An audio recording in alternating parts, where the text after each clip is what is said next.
everybody, it's Eddie back with Couch Talk. Welcome back to the show. If it's your first time here, welcome to the show. As always, guys, please hit like, please hit subscribe below. It really helps me out with the algorithm.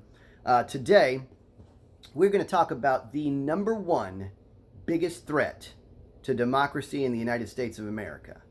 And as far as I'm concerned, it's the biggest threat to the entire world. And that is nuclear war. That's right. And right now, guys, we are playing an extremely dangerous game over in the Russian-Ukraine conflict. And I have no clue why. That's my biggest question, because Ukraine is not our ally. They're not part of NATO. As a matter of fact, as far as I know, the only thing that we like about Ukraine is that they don't like Russia. It seems like we're trying to beat Russia without ever firing a shot from one of our own weapons. And it's really weird. I'm looking at analyses online now that of the chances of nuclear war taking place in the next year. And I'm seeing percentage chances from 5 was the lowest I saw was 5 to 10, 15, 20. I saw one that even said there was a 40% chance. 40% chance. Guys, I got kids. 2% is too much. 1% is too much. And I can't figure out why we are provoking a madman. Putin is crazy. He is psycho, guys. I mean, the fact that he's even invading a neighboring country at all when he knew that we would probably get involved shows that he is psycho. It shows his level of commitment. And guys, he's literally lost his mind. And why would we provoke somebody like that? This is not our issue. We have nothing to do with Ukraine or Russia over there. And yet we are arming Ukraine. We are feeding them. We are giving them medical supplies. We are giving them internet. We are giving them intelligence. Like, we're literally telling them where the Russian troop movements are. We're telling them where the generals are going to be so the Ukrainian snipers can pick off their general. And we're not even lying about it.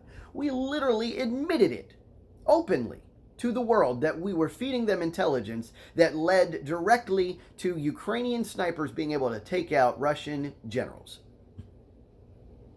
That's war.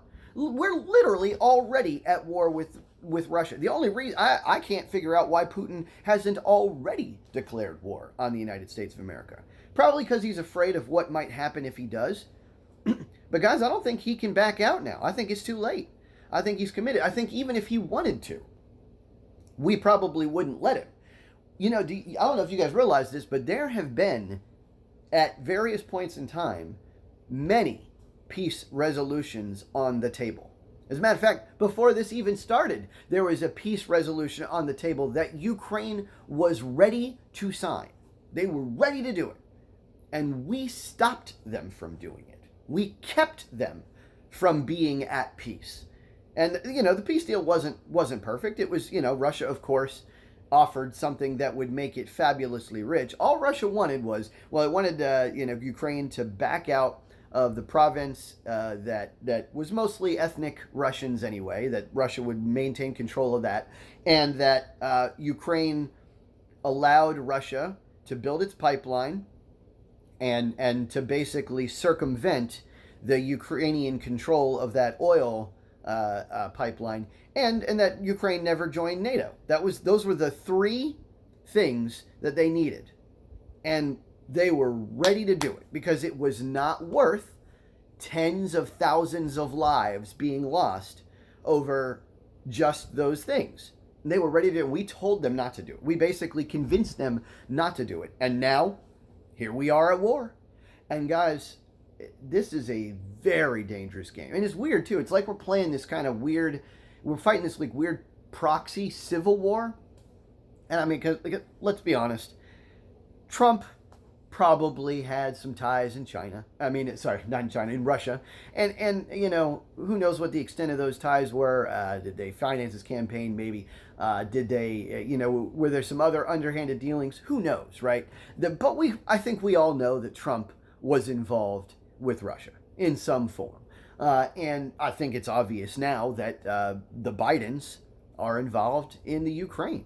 And it's weird because it's like we're fighting this weird, like, America versus America war, but instead of using American troops, we're using Russian troops and Ukrainian troops. And, in a weird kind of way, it's ingenious, in like an evil puppet master way, but it's extremely dangerous. And now that Russia is performing so poorly, God, I don't think Putin's ready to lose. I don't think he's just going to pick up his toys and go home. I don't think he can. I think he's come too far for that. So I think he's just going to keep on going till he's spent, or till Ukraine is spent, or till the United States of America is spent. And guys, make no mistake, we are antagonizing the one country on earth that has a greater nuclear arsenal than the American people. They is the only country that has a greater nuclear arsenal than the United States of America. We have like 5,000+ nuclear warheads, and they have 6,000+ nuclear warheads. And only a fraction of that is needed to destroy the globe several times over. So I have no idea why we are getting so involved in these conflicts that have nothing to do with us yet. Now, don't get me wrong. I think that at some point in time, we would have to get involved, right? Like, that's the same thing that happened in World War II. Hitler would take over this country, and it was no big deal to us because we weren't involved. And then they would take it over another country, and another country, and another country. Eventually, you got to get involved. But at some point, yes, that may be necessary. But right now, why would we antagonize the number one nuclear threat in the world? 40%, guys, that's just nuts. And what's crazy is, like, countries like Russia, China, North Korea will probably be involved, Iran, if this goes global. The only thing these countries really have in common is that they all hate us. And why would we polarize them? Why would we feed that ammunition? Why would we arm their opponents and antagonize that axis when collectively they could be a very devastating... I mean, I pray that it doesn't come to this. But if it comes to nuclear war, guys, we could be looking at the end of our civilization. And we need to tread more carefully when it comes to something of this sort. And I tell you what, right now, I don't know about you guys, I've already looked into building a bunker in the backyard to defend against potential World War III options. I've looked at, the possibility of grabbing my kids and leaving the country really quickly, moving to Argentina or somewhere in the southern hemisphere where the nuclear fallout won't be as bad. But guys, at any point in time, if there's a way to avoid nuclear war, we should take it. And, Elon Musk, not too long ago, he suggested a potential peace treaty, a potential peace resolution. And, Ukraine basically is like, screw you, Elon Musk. And so at this point, he's like, well, all right, well, if that's how you feel, I've been giving all of my satellites over to you guys for free so that you can have internet. But if that's the way you feel, you're welcome to start paying for them yourself. Guys, at this point, I don't know why we're involved over there. We're basically angering the only countries in the world that could ever pose a threat to us. And it's not our right. United States of America is not the police force of the universe. And I really wish that we would start acting like we can stay in our own lane. I really wish we would. Guys, that's all I got for you today. Please comment below if you have any other ideas, possible resolutions to this issue, because, guys, I don't want to see our world demolished by our ego. So, I'll catch y'all next time.